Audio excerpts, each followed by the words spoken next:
سلام على عباده الذين اصطفى أما بعد فعن أبي هريرة رضي الله عنه قال قال رسول الله صلى الله عليه وسلم إني لأعلم أول ثلاثة يدخلون الجنة الشهيد وعبد أدى حق الله وحق مواليه وفقير عفيف متعفف وإني لأعلم أول ثلاثة يدخلون النار سلطان متسلط وذو ثروة من مال لا يؤدي حقه وفقير فقور رواہ احمد فی مسندہ۔ حضرت ابو ہریرہ رضی اللہ عنہ سے مروی ہے کہ نبی کریم صلی اللہ علیہ وسلم نے ارشاد فرمایا، میں پہلے ان 3 لوگوں کو جانتا ہوں جو جنت میں داخل ہوں گے۔ نمبر 1 شہید، نمبر 2 وہ اللہ کا بندہ جو اللہ کا حق بھی ادا کرے اور اپنے مالکان کا حق بھی ادا کرے، نمبر 3 وہ فقیر جو حرام سے بچنے والا بھی ہو اور سوال سے بھی بچنے والا ہو۔ اور فرمایا کہ میں 3 ان پہلے لوگوں کو جانتا ہوں جو جہنم میں داخل ہوں گے۔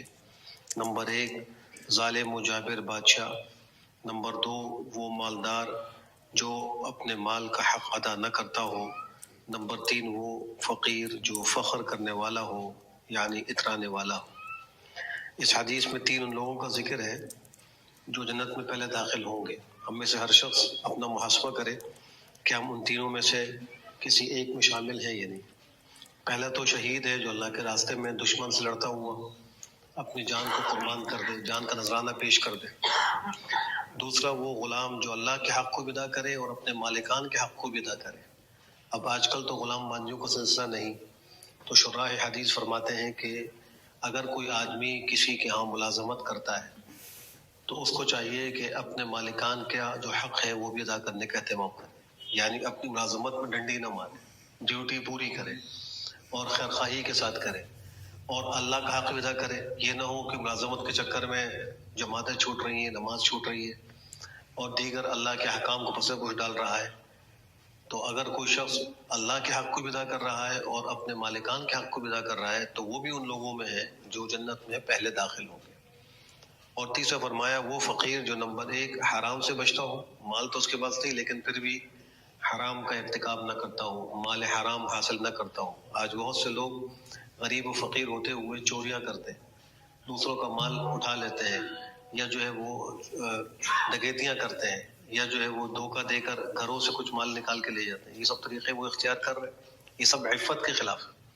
ایسے ہی گناہ سے اپنے آپ کو بچانا، پاک دامن اور عفیف رہنا، یہ بھی اس میں شامل ہے۔ اور متعفف باوجود ہے کہ اس کے پاس مال تھوڑا ہے لیکن سوال نہیں کرتا، اپنے آپ کو سوال سے بچاتا ہے، روکی سوکی میں گزارا کرتا ہے، سوالات نہیں کرتا، لوگوں کے آگے ہاتھ نہیں پھیلاتا، تو یہ بھی وہ شخص ہے جو جنت میں پہلے داخل ہونے والوں میں۔ اور فرمایا جو 3 پہلے جہنم میں داخل ہوں گے ان میں تو ایک ظالم و جابر، سلطان اور بادشاہ جو ظلم کرتا ہو رعایا پر، اور دوسرا وہ شخص جو مالدار ہو کر مال کے حق کو ادا نہ کرتا ہو، اللہ نے اس کو مال دیا لیکن مال کا حق ادا نہیں کر رہا، اور تیسرا وہ فقیر جو تکبر میں مبتلا ہو۔ تو ان تینوں قسم کے لوگوں کو ذکر کرنے کا مقصد یہ ہے کہ انسان اپنے آپ کو ان لوگوں میں شامل کرنے کی کوشش کرے جو جنت میں پہلے داخل ہوں گے۔ اللہ ہم سب کو نصیب فرمائے۔ الحمدللہ۔